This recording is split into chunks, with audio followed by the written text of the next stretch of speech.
He like stomped on my stomach like really hard, and I like took the wind out of my breath. I couldn't breathe, and he kept hitting me, and I was like pleading to him like, can you stop? Let me tell you something. The world of hip hop has never seen a downfall this catastrophic. When those federal charges hit Sean Diddy Combs, the entire music industry went into absolute shock. And honey, what's happening in that courtroom right now? It's making the R. Kelly trial look like a warm-up act. Day one of testimony, and already the courtroom fell completely silent as Cassie Ventura took the stand. This isn't just another celebrity scandal. This is the systematic dismantling of one of music's most powerful empires. Combs has pleaded not guilty to multiple charges, including sex trafficking, and has denied all civil allegations against him. And the details? They're so disturbing that even veteran journalists are struggling to maintain their composure. You want to know what real power looks like? It's a 5'7" woman, visibly pregnant, staring down the man who allegedly terrorized her for years. That's the image that's burning through social media right now. Cassie didn't just show up to testify. She showed up to reclaim her narrative. And what she revealed? It sent shockwaves through that entire courtroom. Cassie Ventura, officially done for the day, officially done with her testimony. She is expected to give birth any day now, according to her attorney. One of the big things that just came out is that she said she would give the $20 million settlement back. Picture this. Cassie, trembling but determined, describing what Diddy called freakoffs. These weren't just parties. They were nightmare scenarios where she testified she'd be high out of her mind while Diddy and another man were on top of her. Let that sink in for a minute. This wasn't consensual. This wasn't fun. This was systematic abuse, masked as some kind of lifestyle. The jurors, they had to view images from these so-called freak-off videos on personal screens. Can you imagine having to sit there in a federal courtroom watching something so violating that it can't even be shown publicly? They did not know that he was recording them. I mean, when I read through that lawsuit, Rodney made it very clear that he had hidden cameras. And if you are a person like LeBron who says ain't no party like a Diddy party, you've got Ashton Kutcher talking about what happens at Diddy parties stays at Diddy parties. And finally you learn via the press that actually Diddy has been collecting evidence on all of you and you don't know where those tapes are. Those jurors' faces told the entire story. Disgust, horror, disbelief that someone with so much fame and fortune could allegedly create such a disturbing world behind closed doors. And here's where it gets even more sickening. Cassie had to identify herself in those videos. She had to confirm that, yes, that was her. Drugged, vulnerable, being used like a prop while Diddy allegedly orchestrated the entire thing. She had to identify the male escorts brought in to participate in these sessions, all while the man responsible sat just feet away from her, watching her relive those moments. But it gets worse. I was in the courtroom as Cassie was testifying, so let me tell you guys everything that you didn't see or may have not heard, because it's a lot. I will say the most damning part of her testimony for me is when she describes a freak-off where Diddy and another man, an escort, are standing on top of her while she is laying on the floor high off of ecstasy, and they are urinating on her face. Because this wasn't just some one-time occurrence. This was years of alleged abuse, physical violence, emotional manipulation, being forced into acts that made her sick to her stomach, being recorded during her most vulnerable moments. Having those recordings held over her head like a threat. Cassie described how she would stumble through hotels with black eyes, how security guards would witness her terror but remain silent, how she truly believed, that speaking out would mean the end of her career. Or worse, Today, we can expect attorneys for Mr. Combs to try to poke holes into the account of Cassie, saying that she was a willing and active participant in these freak-offs. That's the level of fear Diddy commanded. Of course, Diddy's defense team immediately went into damage control mode. They tried to frame this whole case as just being about love and infidelity and money. Like this was some kind of messy breakup instead of federal trafficking charges. They questioned why Cassie held onto the explicit videos if the experience was so traumatic. But anyone who's ever experienced abuse knows exactly why. Evidence, protection, insurance. When you're trapped in a cycle of violence with someone that powerful, sometimes the only safety you have is proof that it happened. Drika, how would you describe Cassie's demeanor when she took the stand today? When she walked in there, Rachel, she had on a brown dress, form-fitting, visibly pregnant, head held high, and did not make any eye contact with the defendant, with Sean Combs.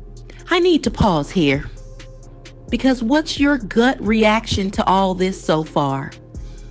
Do you believe Cassie's testimony, or do you think there's more to the story? Drop a comment below, because I'm genuinely curious about how people are processing these shocking revelations. Now, let's talk about the bombshell that nobody saw coming. The prosecution has apparently fronted Gina Huynh as their star witness, and this is potentially devastating for Diddy's defense.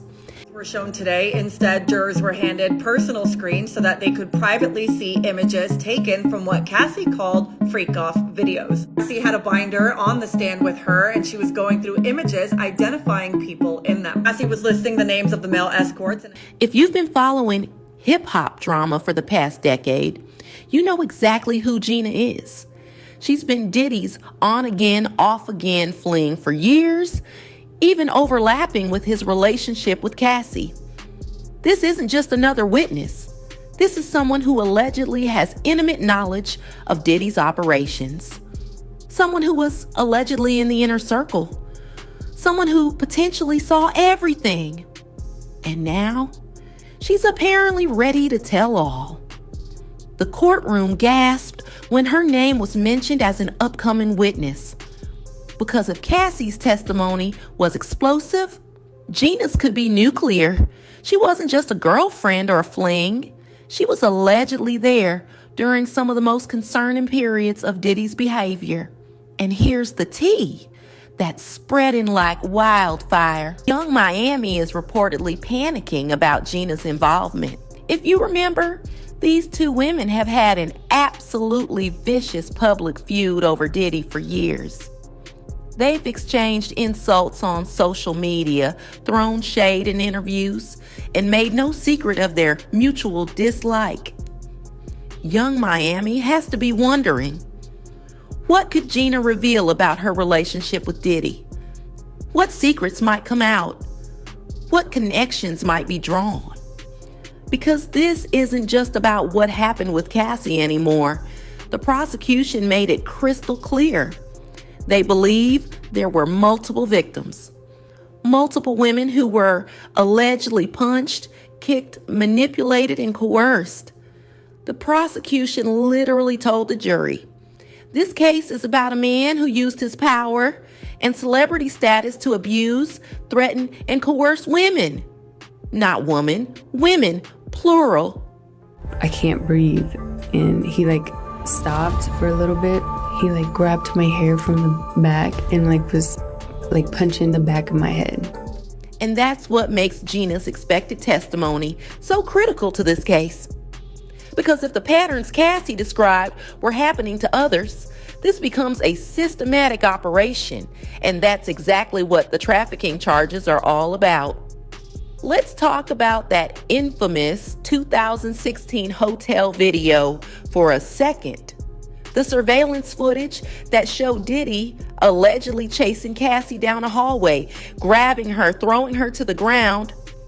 That footage was played in court, but reports suggest that even more disturbing content was shown behind closed doors.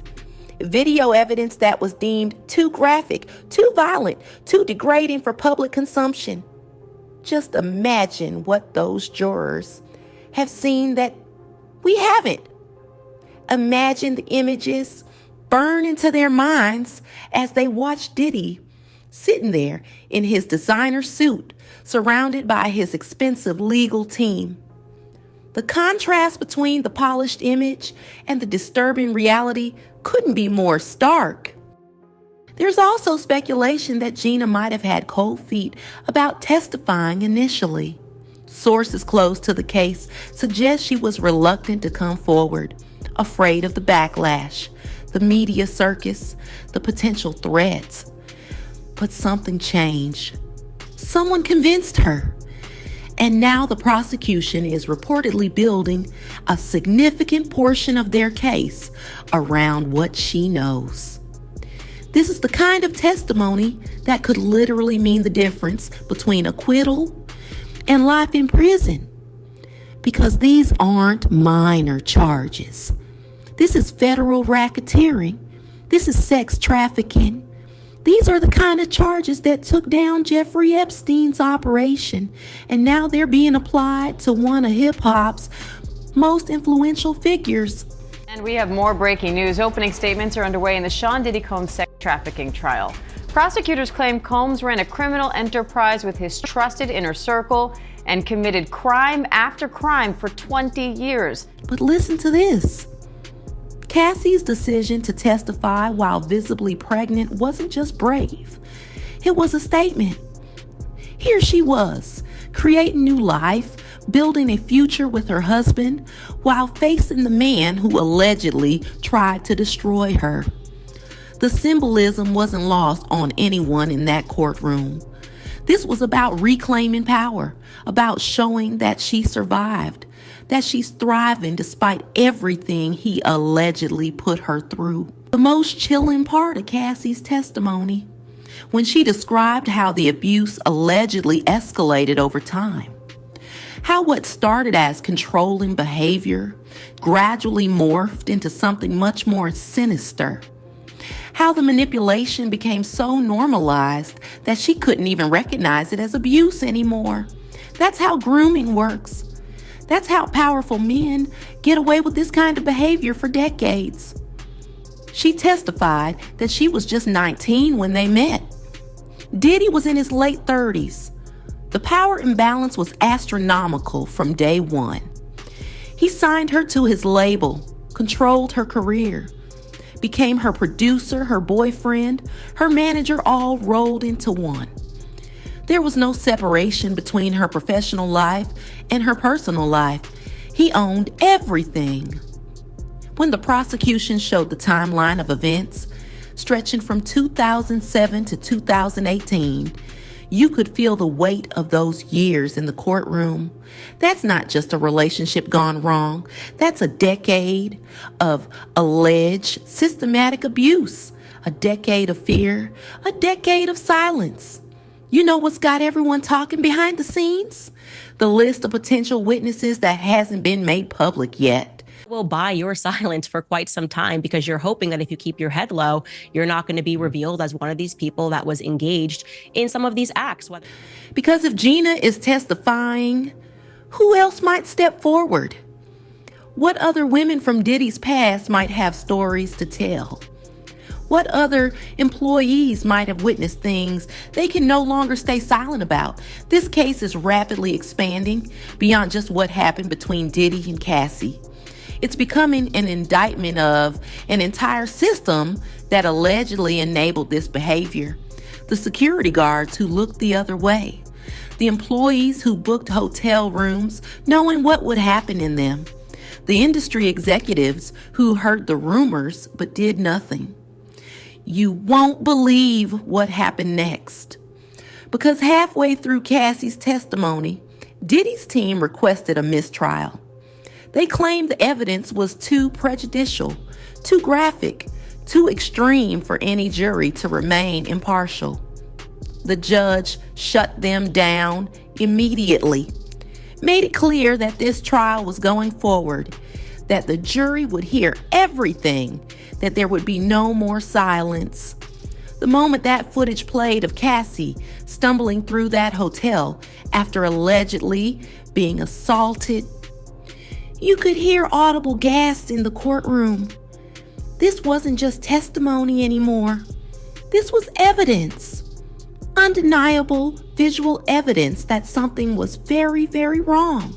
When it comes to Diddy, why do you think that you are so heavily involved in everything? Like everything that comes out about him, like you said, it's automatically, well, what you think? Well, how you feel? What you got to say? And the prosecution strategy here is brilliant.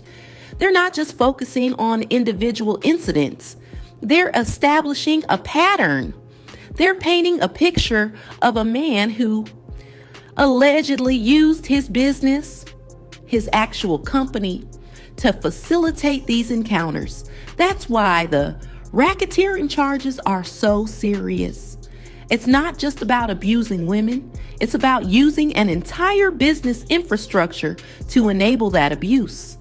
The allegations suggest Diddy's employees would book flights for those male escorts, reserve hotel rooms, acquire drugs, arrange meetings, all under the guise of legitimate business, all while knowing exactly what was really happening.